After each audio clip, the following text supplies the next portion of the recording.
kita dengar apa dari Presiden Lima Gunung, mungkin Mas Tanto masih ada di sini.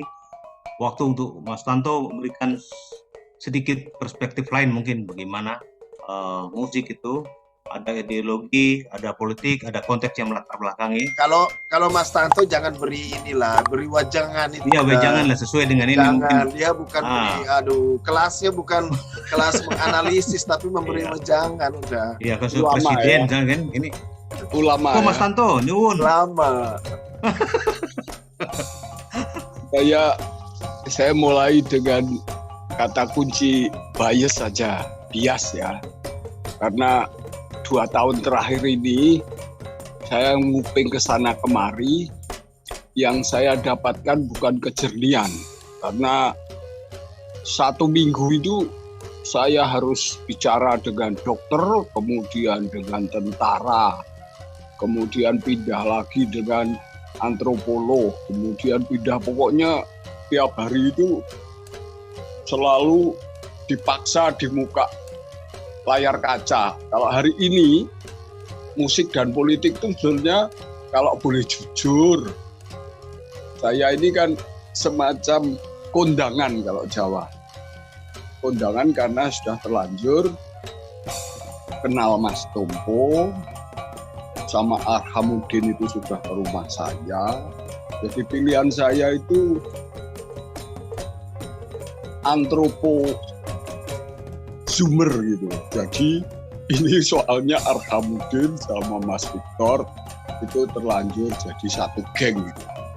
Bahwa ada unsur Makassarnya atau Bugisnya atau Palunya, kemudian ke utara ini geng Sulawesi, ini memang bagian juga minat saya selama puluhan tahun. Karena darah saya kan sudah darah campuran loh, sama klasik Beethoven campur Dayak, campur Sumba, itu sudah nasibnya, bukan apa yang saya ideologisasikan. Jadi kalau musik sama politik itu tergantung musisinya ya. Musik sama tuyul sama demit juga bisa. Tapi hari ini saya dapat referensi untuk melengkapi saya. Kalau kadang-kadang saya musisi, kebetulan bergaul dengan politikus, ya saya lumayan. Hari ini saya dapat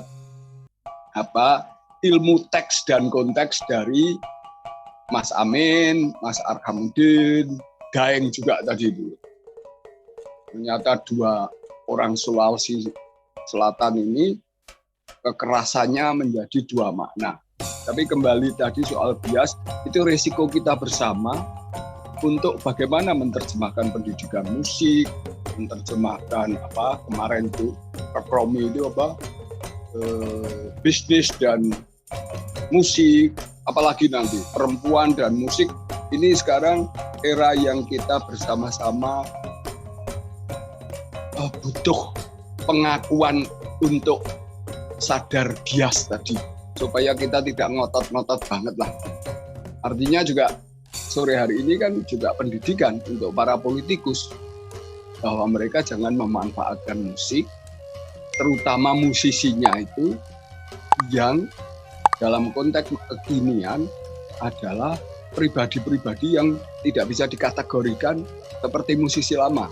Kalau mau dimanfaatkan bolehlah yang rame-rame di Senayan, yang followernya banyak, yang apapun, seperti contoh-contoh bahwa politikus itu memanfaatkan musisi, atau sekarang pindah ke memanfaatkan podcaster misalnya.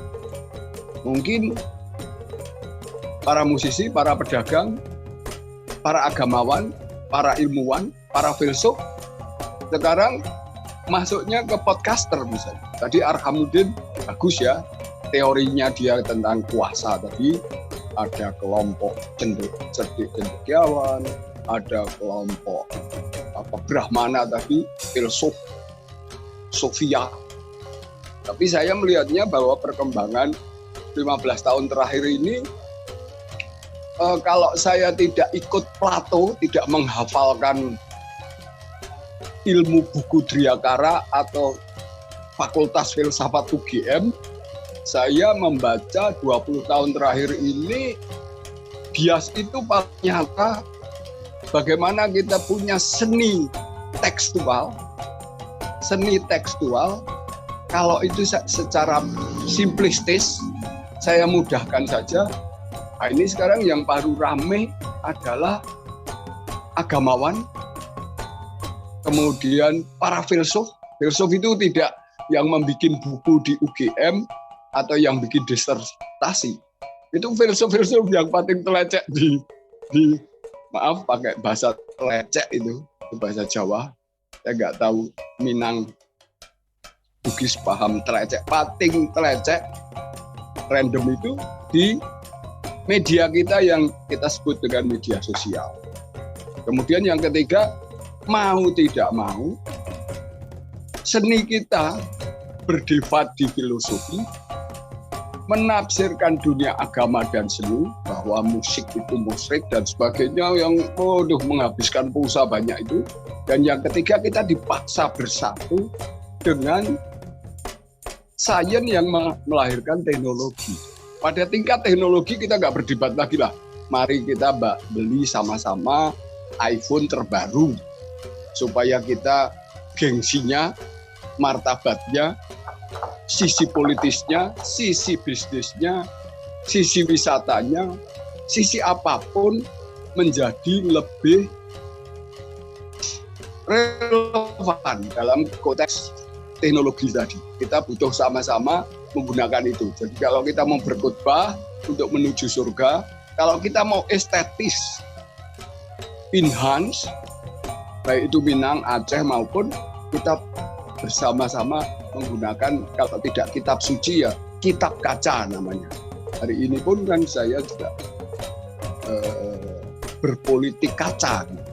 Jadi yang paling penting untuk saya ini dunia baru tadi seperti Pak Amin bilang, kalau itu ada perubahan, mungkin perubahan itu kita belum bisa merumuskan. Sementara yang ilmu-ilmu lama yang kita hafalkan, pendidikan anak, kemudian ekosistem, kemudian apa sajalah segala cabang itu, termasuk ini soal etnologi tadi.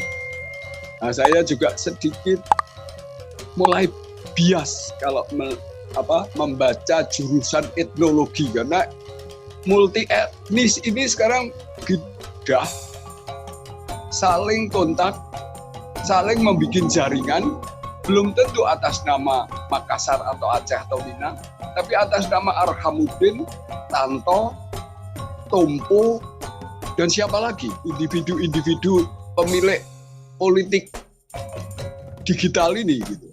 Tapi ini sebuah keniscayaan yang saya di samping agak nekat-nekat kalau bicara, tapi diam-diam saya juga harus hati-hati untuk melihat kemungkinan-kemungkinan yang tidak bisa saya lihat dan saya pahami. Kalau saya dengar ini, yang saya dengar dan saya lihat itu begitu surplusnya, tapi yang saya pahami, saya jujur dengan rendah hati, ini bagian tabungan. Jadi sore hari ini pun saya sedang menabung, siapa tahu tidak terlalu gagap dengan kehidupan konkret saya.